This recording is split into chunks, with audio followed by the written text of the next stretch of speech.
faith book, the book of faith, the Word of God, the Bible.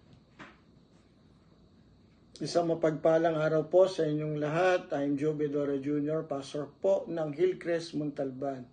Kamusta po kayo? No? Nakikita po ang ating pag-aaralan sa book of 1 John chapter 3 verses 21 and 22. No? Basahin po natin. Beloved, if our heart does not condemn us, we have confidence before God. And whatever we ask, we receive from Him because we keep His commandments and do what pleases Him. Napakaganda po. No? Mga kapatid, mga kaibigan, no? Na-experience na po ba yung yung hindi kayo makalapit sa Panginoon, no? Hindi kayo makapagdasal, hindi niyo siya makausap, o kaya yung parang hiyang-hiya po kayong ipalabas na Kristiyano kayo, no? Anak kayo ng Panginoon, no?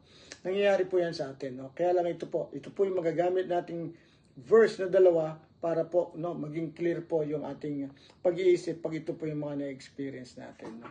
Bakit po? No? Una po, dalawa pala ang makukuha natin sa verse na to, sa dalawang verse na to. No?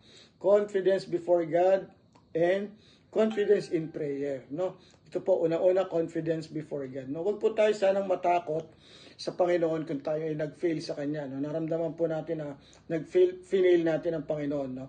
Huwag po tayo matakot na pagagalitan niya tayo. Huwag tayong matakot na nagtatampo ang Panginoon sa akin kasi hindi ko ginawa ito. No?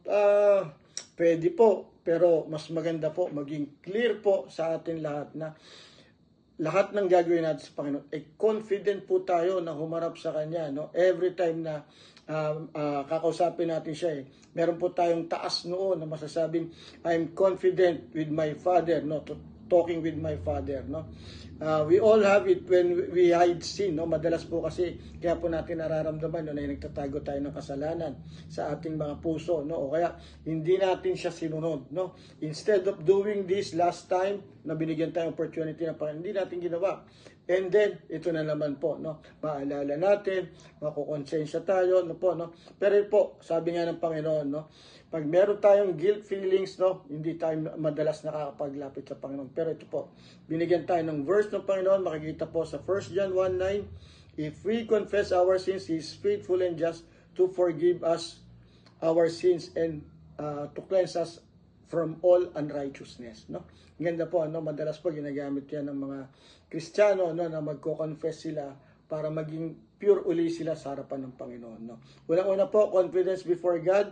Pangalawa po is confidence in prayer, no? Ito po yung mahalaga rin po, no, sa itong una at pangalawa. Mahalaga naman po sila pareho.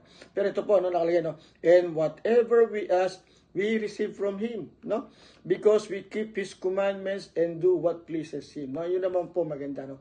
Pag confident ka lumapit sa Panginoon, alam mong sinusunod mo siya. Alam mong lahat ng nasa salita ng Panginoon ay sinasabuhay mo. No? Kaya whatever we ask, no, we receive. No? Bakit po? Dalawang bagay po, no? Our heart's desire changes, no? Ang desire po natin ng ating mga puso ay nagbabago. Bakit? Kasi ito na po ay gumagalaw na po dito ay ang Panginoon, no? Espiritu ng Panginoon, no? At hinihintay po natin, o kaya bago po tayo gumalaw, nagdidepend po tayo sa salita ng Panginoon, no? Pangalawa po, pagbabago sa atin, our relationship is right, no?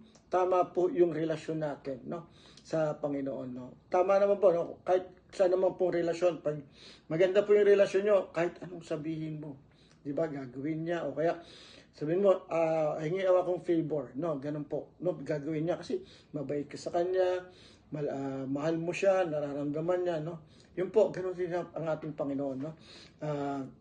A child who obeys has the father's ear, no? Kung sino po yung anak na sumusunod sa tatay, madalas po nandoon yung tenga ng tatay. Nandoon po yung pandinig ng tatay, no?